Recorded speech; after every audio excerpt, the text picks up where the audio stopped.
जय हिंद दोस्तों, आप सभी का स्वागत है एक बार फिर से आपके अपने यूट्यूब चैनल यूनिक ज्ञान में। तो आज से हम कंप्लीट करेंगे बीए थर्ड सेमेस्टर के हिंदी साहित्य के सिलेबस को, जो कि सभी यूनिवर्सिटीज़ के लिए यही होंगी।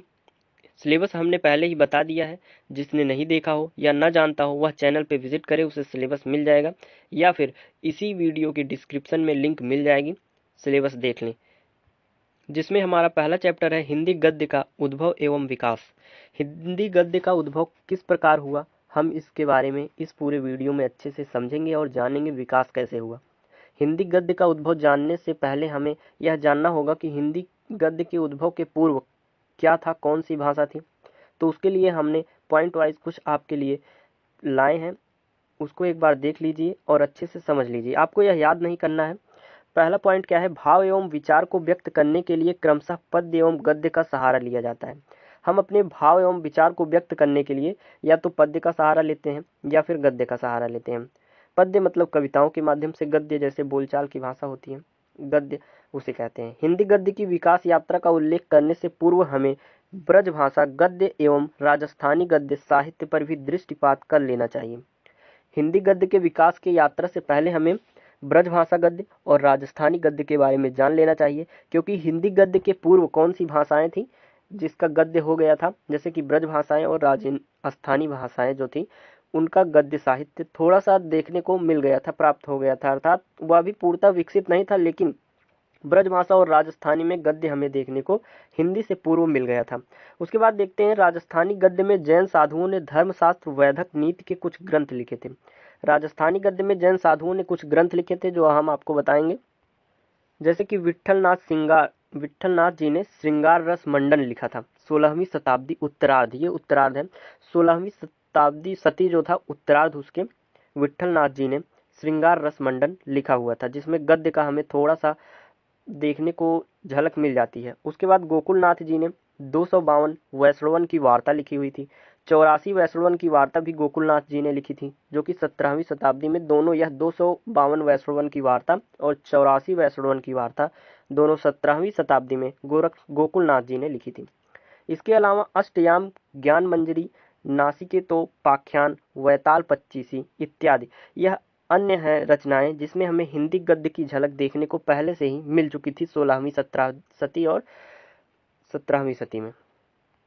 उसके बाद बात करते हैं हम लोग, खड़ी बोली गद्य की सर्वप्रथम महत्वपूर्ण रचना कौन सी थी। जो खड़ी बोली गद्य है उसकी जो सर्वप्रथम महत्वपूर्ण रचना कौन सी थी, छंद चंद छंद वर्णन की महिमा, जो कि कवि गंग जी द्वारा लिखी हुई थी। जो कवि गंग थे वह अकबर के दरबारी कवि थे, और ये चंद छंद वर्णन की महिमा उन्होंने 1570 ईस्वी में लिखी हुई थी, जो कि खड़ी बोली गद्य की सर्वप्रथम महत्वपूर्ण रचना है।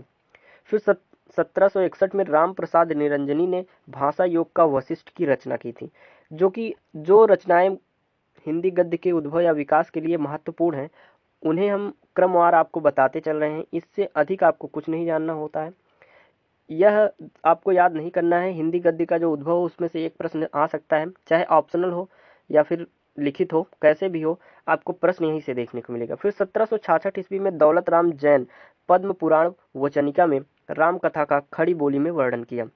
राम कथा का खड़ी बोली में वर्णन पद्म पुराण वचनिका में दौलत राम जैन जी ने 1766 ईस्वी में किया था। आगे देखते हैं, हम यह संक्षेप में जान लेते हैं कि 1800 ईस्वी से पूर्व हिंदी गद्य का कोई व्यवस्थित रूप हमारे सामने नहीं था। अर्थात हिंदी गद्य जो था 1800 ईस्वी से पूर्व हमें कोई भी व्यवस्थित रूप हिंदी गद्य का देखने को नहीं मिला था।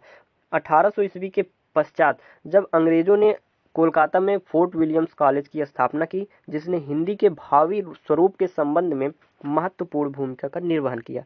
अंग्रेजों ने 1800 ईस्वी में जब कलकत्ता में फोर्ट विलियम कॉलेज खोला था, जो कि हिंदी गद्य के विकास या उद्भव के लिए बहुत ही महत्वपूर्ण भूमिका निभाती है। फोर्ट विलियम कॉलेज, उसके जो जॉन गिलक्राइस्ट के समय में ही फोर्ट विलियम कॉलेज जो था उसमें लल्लू लाल तथा सदल मिश्र भाषा मुंशी थे। जो कॉलेज था फोर्ट विलियम कॉलेज, उसमें लल्लू लाल और सदल मिश्र भाषा मुंशी थे, जिसमें से लल्लू लाल ने प्रेम सागर लिखा था और सदल मिश्र ने नासिकेतोपाख्यान लिखा था। दोनों की यह रचनाएं हिंदी गद्य के उद्भव मतलब विकास के लिए बहुत ही महत्वपूर्ण मानी जाती है। सर्वप्रथम तो जो अंग्रेजों ने खोला था फोर्ट विलियम कॉलेज, यह बहुत ही ज़्यादा महत्वपूर्ण है हिंदी गद्य का उद्भव के लिए या विकास के लिए। यह सर्वप्रथम बहुत ही अच्छी भूमिका निभाता है हिंदी गद्य के विकास में। फिर हम बात करते हैं आचार्य शुक्ल जी ने खड़ी बोली गद्य के प्रसार के लिए इन 4 लेखकों को बहुत ही ज़्यादा महत्वपूर्ण बताया है। कौन कौन से हैं? मुंशी सदा सुखलाल, सैयद इंसा अल्लाह खां, लल्लू लाल और सदल मिश्र। जो मुंशी सदा सुखलाल थे वह संस्कृत की महत्ता बनाए रखे थे। उन्होंने उर्दू को पीछे महत्व ज़्यादा नहीं दिया था, वह हिंदी को महत्व ज़्यादा दिए थे। उनकी जो मुख्य भाषा थी, मुख्य रूप से भाषा थी, वह हिंदी उन्होंने माना था। सैयद इंसा अल्लाह खां जी जो थे, ये रानी केतकी की कहानी इन्हीं के द्वारा लिखी गई है, इनकी रचना है सैयद इंसा अल्लाह खां जी की, और यह उर्दू के बहुत बड़े शायर थे। लल्लू लाल जी के बारे में और सदल मिश्र के बारे में हमने बताया। आगे देखते हैं। अनेक पत्र पत्रिकाएं, समाचार पत्र के निकलने से भी हिंदी गद्य का विकास हुआ। जैसे कि रचनाओं के माध्यम से तो हिंदी गद्य का विकास हुआ ही, लेकिन अनेक जो पत्र पत्रिकाएं या समाचार पत्र जो भी प्रकाशित हुए, उनके द्वारा भी हिंदी गद्य का विकास हो सका। जैसे कि पत्रिकाएं में क्या आता है? बंगदूत, उदंत मार्तंड, बनारस अखबार, सुधाकर, बुद्धि प्रकाश, समाचार, सुधा वर्षा, सत्यदीप, लोकमित्र, तत्वबोधिनी पत्रिकाएं, ये सब जो पत्रिकाएं थी यह हिंदी गद्य के विकास के लिए एक अहम महत्वपूर्ण भूमिका निभाती हैं। उसके बाद बात करेंगे राजा शिव प्रसाद सितारे हिंद, उन्हें कहा जाता था, एवं राजा लक्ष्मण सिंह का भी योगदान हिंदी गद्य के विकास में रहा। जो कि मुख्य जो लोग हैं हिंदी गद्य के विकास के बारे में, जो आपसे पूछा जा सकता है आपके एग्जाम में सीधे सीधे, वहाँ उनका पॉइंट हम बना के लाए हैं जो कि आपके लिए महत्वपूर्ण हो। आगे देखते हैं। संक्षेप में, भारतेंदु जी से पूर्व हिंदी का गद्य का कोई निश्चित स्वरूप विकसित नहीं हो पाया था। भारतेंदु हरिश्चंद्र जी से पूर्व मतलब उनके जन्म से पूर्व हिंदी गद्य का कोई निश्चित स्वरूप तब भी नहीं हो पाया था। इन लोगों ने अखबारों के माध्यम से, पत्रिकाओं के माध्यम से, समाचार पत्रों के माध्यम से विकास करने का प्रयास किया था बहुत, लेकिन भारतेंदु हरिश्चंद्र जी से पूर्व हिंदी गद्य का कोई भी निश्चित स्वरूप विकसित नहीं हो पाया था। वो उनका जन्म होता है 1850 ईस्वी में। भारतेंदु हरिश्चंद्र जी को हिंदी गद्य का जनक भी कहा जाता है। उनका जन्म 1850 में होता है। उसके बाद आधुनिक काल भी शुरुआत होती है, और आधुनिक काल को गद्य काल किसने कहा था? रामचंद्र शुक्ल जी ने कहा था। उन्होंने कहा था कि आधुनिक काल में ही गद्य का विकास हुआ था। इसके आगे हम पढ़ लेते हैं हिंदी गद्य का काल विभाजन।